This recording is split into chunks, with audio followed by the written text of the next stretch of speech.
सास की अंतिम इच्छा।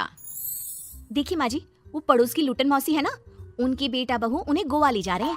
अरे क्या बात कर रही है बहू, उसके तो ना मुंह में दांत है ना सर पर बाल, क्या करेगी गोवा जाकर। अपनी अपनी किस्मत है माँ जी, लुटन मौसी मरने जो वाली है। हैं?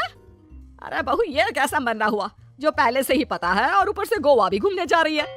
बोला ना माँ जी, अपनी अपनी किस्मत है। बात हुई थी मेरी लुटन मौसी की बहू से, बोल रही थी कि चलो दवाई में जो पैसा लगेगा वो गोवा में लगा देते हैं। सास को बहू की बात से पता नहीं क्यों नफरत की बदबू आ रही थी, लेकिन वो कुछ नहीं कहती और कमरे में जाकर लेट जाती है। क्या बात है, लोटन के तो मजे ही मजे है। वैसे आइडिया बुरा नहीं है, थोड़े से पैसे लगाओ और सीधा गोवा की सैर। मैं भी चलती हूँ गोवा। अगले रोज सास तय वक्त पर उठती नहीं। अरे देखो जी, माँ जी अब तक उठी नहीं। आज दूध वाले से दूध और काम वाले के लिए दरवाजा मैंने ही खोला है। अब कम से कम माँ जी का ये तो सुख है कि सुबह जल्दी उठना नहीं पड़ता। अरे बड़ी अजीब हो तुम, मेरी माँ सुबह से उठी नहीं है और तुम्हें चिंता दूध और काम वाली की है।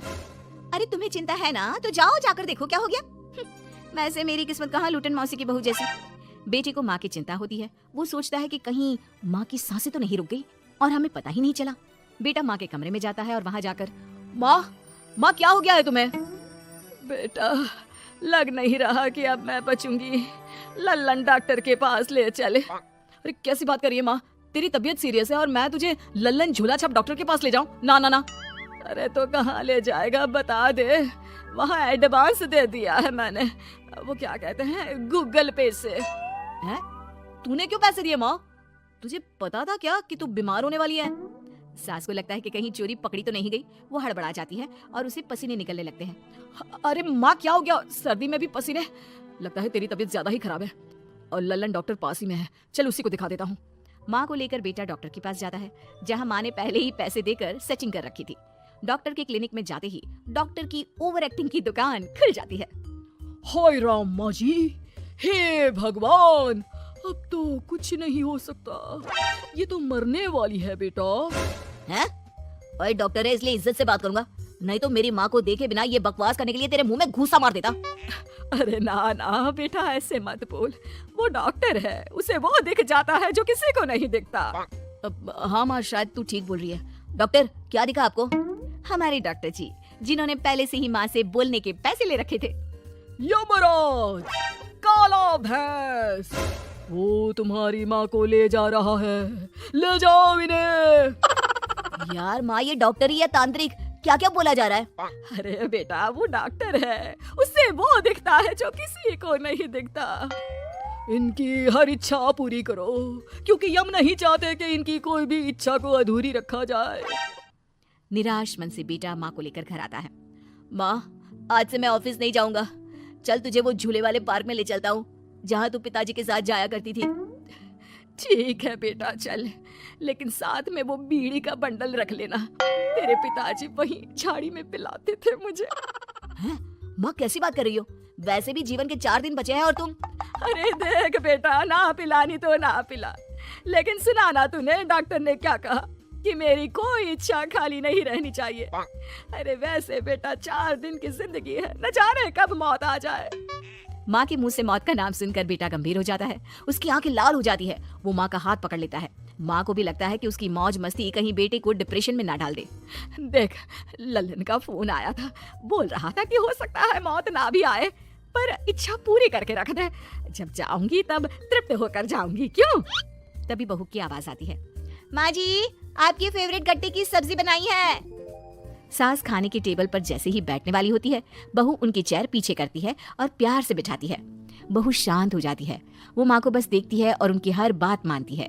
रात को जब सास सोने जाती है तो, माँ जी मैं आपके पैर दबा देती हूँ, आज आप डॉक्टर के पास गई थी, थक गई होंगी ना। बहू का प्यार देखकर सास को हैरानी होती है। वो समझ नहीं पाती कि जो बहू उनके मरने को अपना भाग्य बताती थी, वो आज जब सास मरने वाली है तो दुखी क्यों हो रही है।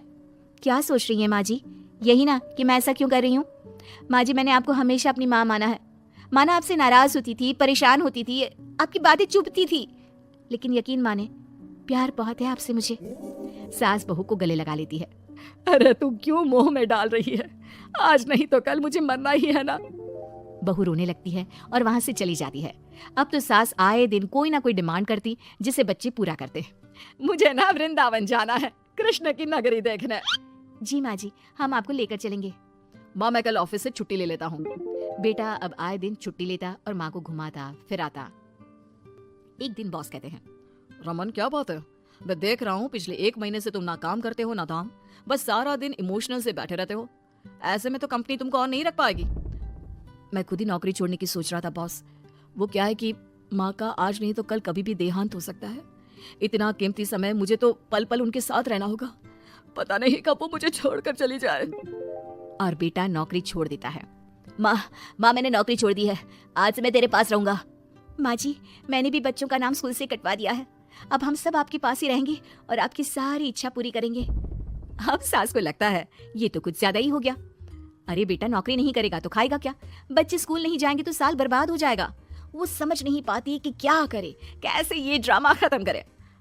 बेटा बहू, तुम लोगों से एक बात करनी थी। देखो मैं ना बहुत शर्मिंदा हूँ, मैंने झूठ बोला था, मुझे कुछ नहीं हुआ है। वो तो ये बोलकर सास सारी बात घर वालों को बता देती है। ओ माँ सच्ची, हे भगवान, मैं जानता था माँ को कुछ नहीं होगा। वाह माँ जी ये तो बहुत अच्छी खबर दी, मैं तो हलवा बनाने जा रही हूँ। तुम लोग मुझसे नाराज नहीं हो? नहीं माँ जी हम बहुत खुश हैं कि आपके मरने की खबर झूठी है। माँ शायद मैं तेरे ठीक होते ही तेरा इतना ख्याल रख लेता तो तुझे ये नाटक करने की जरूरत नहीं पड़ती। माँ जी आप हम लोगों को माफ कर दीजिए।